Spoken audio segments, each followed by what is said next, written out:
ইন্নাল্লাহা মা'আস সাবিরিন।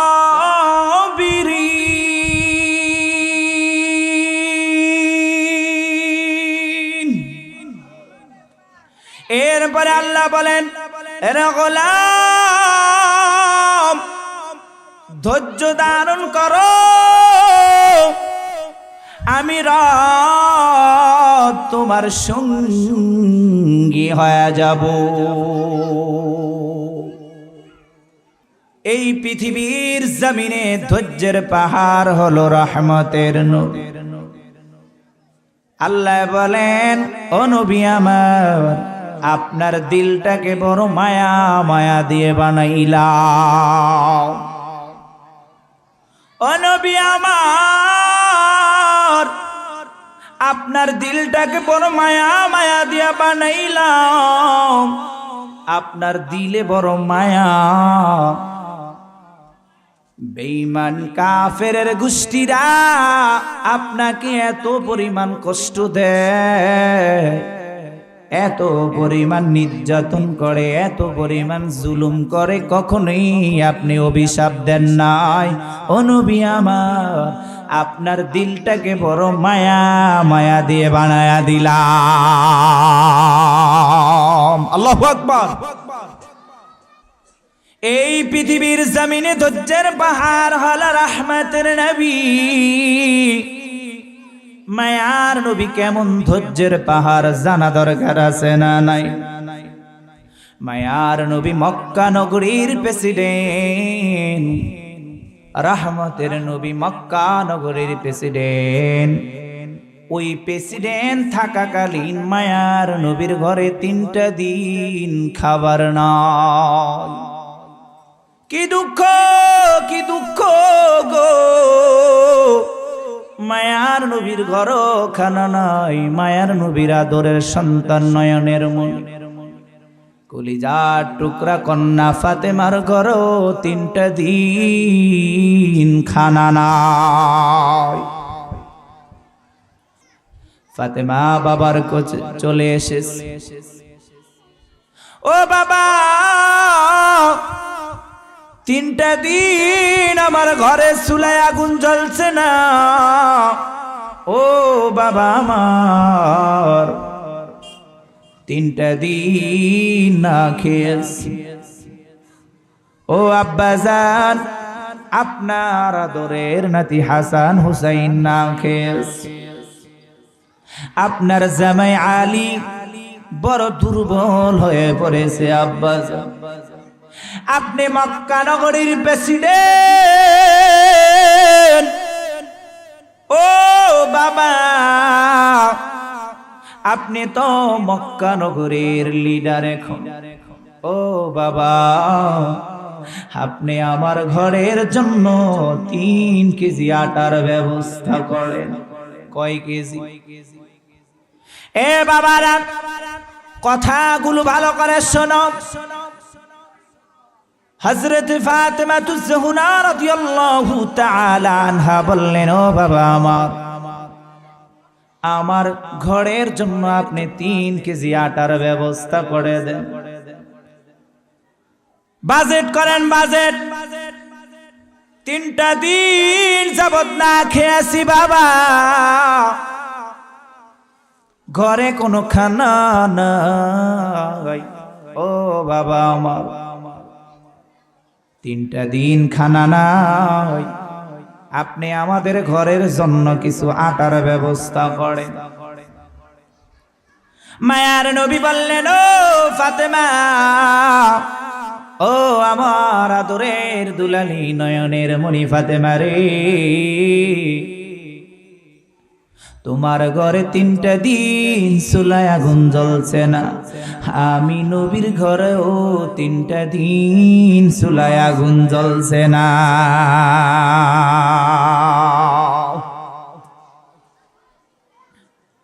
ও আমার কলিজার টুকরা সন্তান ফাতেমা, আমি মক্কা নগরীর প্রেসিডেন্ট, আমি তোমাকে 3 কেজি আটা তো ভালো কথা, 30টা বস্তাও যদি আমি তোমাকে দিয়ে দিই, তারপরেও কেউ আমাকে বলবে না 30টা আটার বস্তা কেন আপনার মেয়েকে দিয়েছেন। এই প্রশ্ন ছুড়ে কেউ দেওয়ার মতন সুযোগ নাই। কথা বলুন ঠিক না? কারণ আমি নবী, মক্কা নগরের প্রেসিডেন্ট, কেউ বলার মতন সাহস রাখে না। তবে ফাতেমা রে, ও আমার মা ফাতেমা, ও আমার কলিজার টুকরা সন্তান, আমি মক্কা নগরের প্রেসিডেন্ট, আমি তোমাকে 30টা আটার বস্তা দিলেও কেউ নিষেধ করবে না, কেউ বাধা দিবে না। তবে মারে,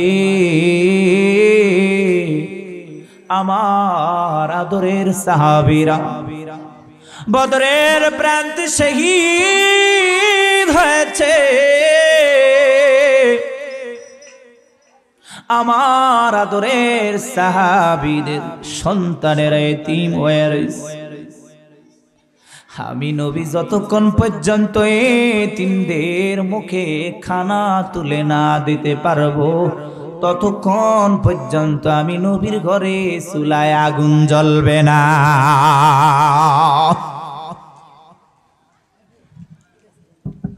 আমি যতক্ষণ পর্যন্ত এতিমদের মুখে খানা না তুলে দিতে পারবো, ততক্ষণ পর্যন্ত আমি নবীর ঘরে চুলায় আগুন জ্বলবে না।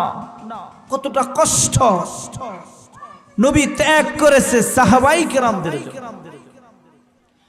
এজন্যই নবী আমার নিজের জীবনের চাইতে সাহাবাই কেরামকে অনেক ভালোবাসে, মহাব্বত করে। কথা বলুন ঠিক না? সাহাবাই কেরাম নবীরকে সবচেয়ে বেশি ভালোবাসে। উম্মতের জন্য মায়ার নবী বড় পাগল, আর ওই উম্মত নবীর দাড়িকে জবাই করে দেয়। কথা বলুন ঠিক না?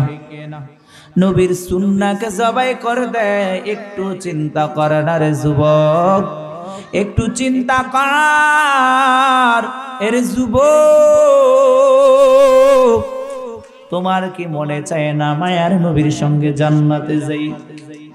তোমার কি মনে চায় না রে যুবক, হাসরের ময়দানে নবী ছাড়া কেউ তোমার আপন হবে না, সঙ্গী হবে না। ওই সময় যদি তোমার পাশে রহমতের নবী না থাকে, তোমার মতন পোড়া কপাল কেউ হবে না। কথা বলুন ঠিক কিনা? রহমতের নবী যখন এই কথা বলেছে, ও মা ফাতেমা, ও আমার কন্যা ফাতেমা, আমি তোমাকে আটা দিতে পারলাম না। ফাতেমা ডাক দে বলে, ও বাবা আমার, বুঝে ফেলেছি আপনি আমাকে আটা দিবেন না। তবে বাবা আমার, আপনি বাইতুল মাল থেকে আমাকে যেরকম আটা দেন না ভালো কথা, আপনি আমার ঘরের জন্য একজন বান্দি ব্যবস্থা করেন, দাসী ব্যবস্থা করেন। ও বাবা আমার, একজন বান্দি দাসীর ব্যবস্থা করুন। আমি জব পিষতে পিষতে আমার হাতে ঠুসকা পড়ে গেছে। 3টা দিন আমাদের ঘরে চুলায় আগুন জ্বলছে না। আপনি আমার ঘরের জন্য, ফ্যামিলির জন্য আটা দেন না ভালো কথা বাবা, আপনি আমার জন্য একজন বান্দি ব্যবস্থা করে দেন। মায়ার নবী নিজের কন্যা ফাতেমাকে ডাক দেয়া বলে, রে ফাতেমা, আমি যদি একজন বান্দি দাসী ব্যবস্থা করি, এটাও বাইতুল মাল থেকে দেওয়া লাগবে। ও ফাতেমা, আমার আদরের সাহাবীরা বদরের প্রান্তে শহীদ হয়ে গেছে, তাদের ঘরে কোনো খাবার নাই। যতক্ষণ পর্যন্ত তাদের চুলায় আগুন জ্বলবে না, ততক্ষণ পর্যন্ত কোনো বান্দি দাসীরও ব্যবস্থা হবে না। তাহলে আমরা কেমন মায়ার নবী পেয়েছি গো, আমরা এমন মায়ার নবী পেয়েছি যেই নবীর চুলায় আগুন জ্বলছে না শুধু উম্মত সাহাবীদের কারণে। কথা বলুন ঠিক কিনা? সাহাবায়ে কেরামদের জন্য মায়ার নবীর এত ত্যাগ, এত ভালোবাসা। এই ত্যাগ ও ভালোবাসার কারণে সাহাবায়ে কেরামরা মায়ার নবীর জন্য জীবন দিতে রাজি। কথা বলুন ঠিক কিনা? মায়ার নবীকেও সাহাবায়ে কেরাম ভালোবাসে, সাহাবায়ে কেরামও মায়ার নবীকে ভালোবাসে। এজন্য মন রে একটু বুঝাও মন, কয়দিন দুনিয়াতে বেঁচে থাকবা রে মন, একটু চিন্তা করে রে মন। যদি নবীর মোহাব্বত অন্তরে না রাখতে পারি,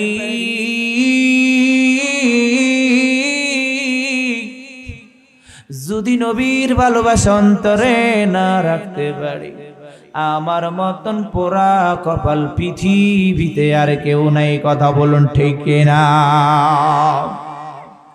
এই জন্য মন রে বুঝাও রে মন,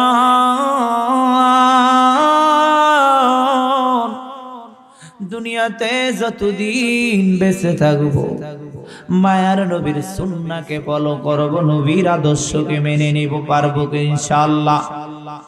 কারণ মায়ার নবী বলেন, মান আহাব্বা সুন্নতি ফাকাদ আহাব্বানি ওয়া মান আহাব্বানি কানা মাই ফিল জান্নাহ।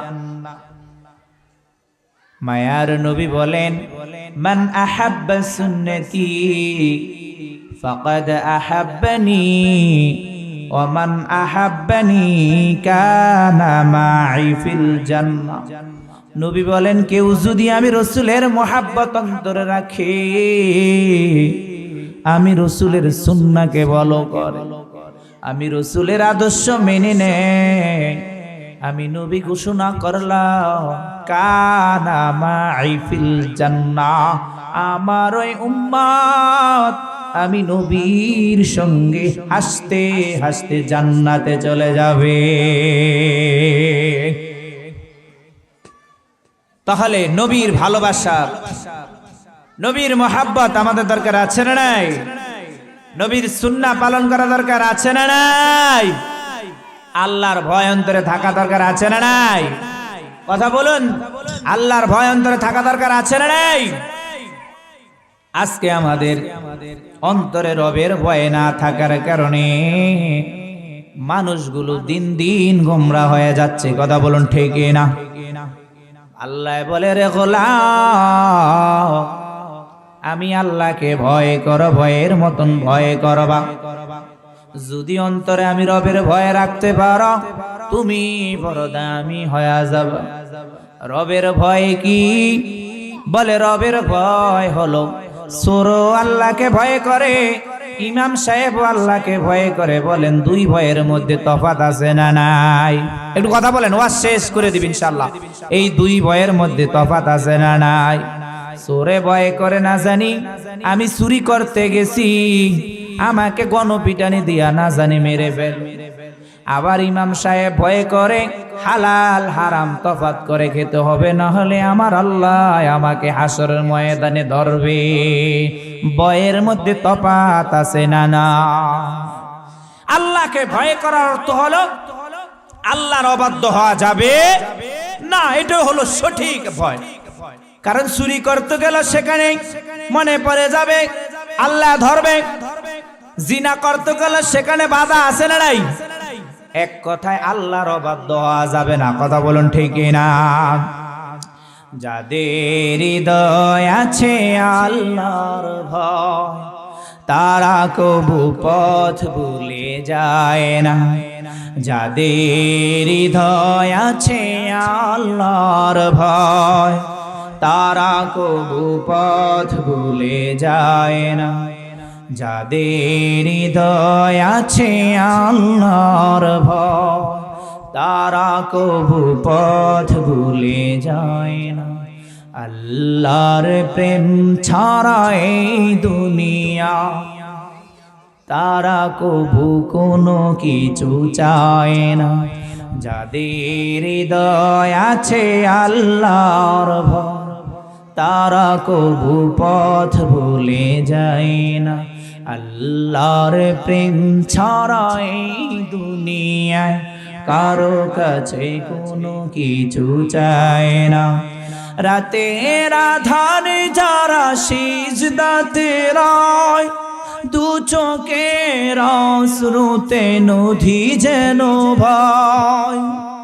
রাতের আধারে যারা সিজদাতে রয়, দু চোখের অশ্রুতে নদী যেন ভয়। ছলনার হাত চানি যে তুই আসু, ছলনার হাত চানি যে তুই আসু, পিছনে প্রিয় তাকায় না। যাদের হৃদয় আছে আল্লাহর ভয়, তারা কবু পথ ভুলে যায় না। আল্লাহর প্রেম ছাড়া এই দুনিয়া কারো কাছে কোনো কিছু চায় না। আল্লাহর প্রেম ছাড়া এই দুনিয়ায় কারো কাছে কোনো কিছু চায় না। কথা বলুন ঠিক না? আল্লাহ তাআলা আমাদের সবাইকে রবের ভয় অন্তরে নিয়ে দুনিয়ার জমিনে বসবাস করার মতন তৌফিক দান করে সকলে আমিন। আল্লাহ রাব্বুল আলামিন আমাকে যেই কথাগুলো বলার মতন সুযোগ করে দিলেন, আপনাদেরকে শোনার মতন সুযোগ করে দিলেন, উভয়কে এই আলোচনা শুনে নেক আমল করার মতন তৌফিক দান করে সকলে আমিন।